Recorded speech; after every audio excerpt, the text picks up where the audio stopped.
Boom, here we go. Got a nice little setup here. But anyway, Lunch Chronicles with me, Upward Ninja. Got my veggie burger here. About to go in on this. You didn't click here for the veggie burger, or maybe you did click on the veggie burger, but you're gonna stay for the story. And the story today, as you see by the title, is why I find porn boring. This may come as a shock to you. I don't know if I should eat this here because there are like people that I work with around me, and if they hear this, they're gonna be like, "What are you doing? Who are you talking to?" No, we don't care about any other people here. It's not like I'm gonna get fired for this. But why I think porn is boring. And this was like a revelation that I had a couple of days ago. Not even days ago, like months ago. But then it's been lingering in my head for a while, and then I just kind of accepted it at this point. I'm not a porn connoisseur by any means. I'm not a frequent watcher of porn. I'm not even a porn enthusiast, but I am one who indulges in the dark arts from time to time. And recently I've noticed this weird trend that pretty much all porns have, mainstream porns, even the amateur porn, is there's some degree of acting going on. And that fakeness kind of lingers on in the back of your head for pretty much ever. And if we can't get too graphic here. There's actually somebody that I work with walking directly towards my car right now. I don't know what to do. Okay, they're going to their car. I was like, don't come over here because we gonna be getting down and dirty. As a woman too, I'm gonna get me too. But all porns have this degree of fakeness that kind of lingers on in the back of your head. And you're thinking, okay, I know this isn't real, but I just essentially jacked off to this fantasy, or pleasured myself to this fantasy. This over dramatized fake stimuli that really just existed for the most part to get off to. You're not watching it as a learning experience. You're not watching it to remember the actors' names. You're not watching it to even, I said learn from, but gain some kind of knowledge. Or it's not practicing. It's not benefiting you in any way. Now, this doesn't mean that I'm anti-porn. It just means, I'm going to do a quick pause here so I can eat this, gather my thoughts, and build hype. I love these things, by the way. I don't eat meat, so it's like a veggie burger laced with, I don't know what. It's like dripping everywhere. Oh, it just dripped again. Luckily, it comes with like a little plate thing, so you can just kind of eat into that.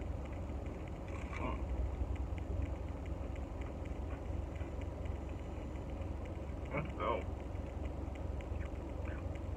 Okay. Like a story time / mukbang. If I get closer to the camera, it could turn into an ASMR.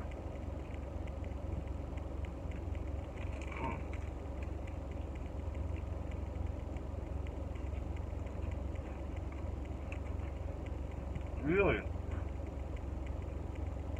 Man, cool. Wait a minute. That's cool. I'm like really not trying to dip this on my clothes. But back to the story. Well, you may have a couple of questions. Let's start there. What kind of porn does your boy Upward Ninja watch? And like most people, started off with the glorious cinemats, soft close up, got into more hardcore, and eventually I got to amateur / POV. And the amateur / POV really set in. I really kind of verified some stuff in my tooth. Verified these feelings that I've been having. I can't do this. Okay, there we go. It's out. And that there was like some degree of fakeness because the POV is supposed to be simulating, for the most part, real sex, right? You're looking at, if you don't know what POV is, it stands for point of view. So what you're doing is you're supposed to imagine that you're like the guy having sex with this woman. And to me, and this may crush a lot of you guys' dreams, that is like the most pathetic thing in the world. Like, okay, regular third-person porn makes actually more sense because you're a voyeur. So you're doing something you're not supposed to be doing. That should turn a person on, right? With the POV, it's like you're lacking. You're deprived. And you're wanting to get that sensation of having sex with a woman, or in some case a man, or whatever, trans. There's POV for pretty much everything. And watching that for about a month, of course not like a month straight, I don't watch porn every day, but just like within a month of watching it, I was thinking, okay, this needs to stop, because at that point, you're just like some loser that's visualizing yourself having sex with a person that you're never probably gonna meet. And I mean, I didn't get to this level, but some people probably talk to the girl like they're their actual partner, and eventually may even fall in love with the person. I think it's dripping everywhere. I'm looking all around because like people I know are walking around, so I'm like, don't come over here, please. I duck my head down. I'm in a new car, so they might not know this car yet. But there's my little rambly thoughts of the day. What do you guys think about porn? Is porn boring? Should porn be banned everywhere? And does porn contribute to, I guess, loneliness? What do they call it? Incels?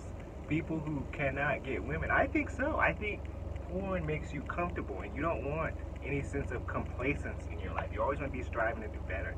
So I just want to end with that little motivational speech there. And speaking of motivational speeches, I decided to make a change in my life and form an alliance with another YouTuber of mine, colleague of mine, called, the name of the channel is The Grim Roasters. And it's with another YouTuber by the name of The Fallen King. And what that channel does is that channel essentially roast or call out. I really couldn't think of a name. I thought it would be cool play on words, the Grim Reaper, Grim Roaster. And I saw this like kawaii logo that I was like, oh, that's cool. You know, something Grim Reaper. But anyway, it is a channel you can go to. It's essentially a safe space for those who have an unpopular opinion. You can be part of that channel, by the way, if you join my Discord. You click on the link, all the information is there, his information is there, my information is there. You can join this panel of greatness, make history, and feel free to voice your opinion, right? We are a voice for the voiceless. You can sit there and talk about how much you dislike any mainstream movie, obscure movie, overhyped movie. These, not just movies, I don't know why I said that. Video games, books, anything. Politician. Right now, we're going to do a show on the Batwoman show. I know that's not overhyped or overrated, but it's one of those things where people are at least talking about it, and it shouldn't even be talked about because it's so bad, right? It's not worthy of your time unless you subject yourself to it like me, to bring the truth to you guys. So I'm not really talking about the show, I'm talking through the show. If that makes any sense, it probably doesn't. But it's one of those days where I'm using the show as a vessel to say, hey, this needs to stop. These women empowerment, female-centered, this and that is better only because it's different. You know the drill. So if you made it this far in the video, props to you. Go ahead and hit that subscribe button if you're not already subscribed, and Upward Ninja out. I am going to finish this veggie burger. You guys didn't even see it this entire time. I took one bite. Shout out to this local burger joint that sells vegan food if you're wanting to check that out. Definitely can't say where it is or you'll know where I live. But until next time, Upward Ninja out.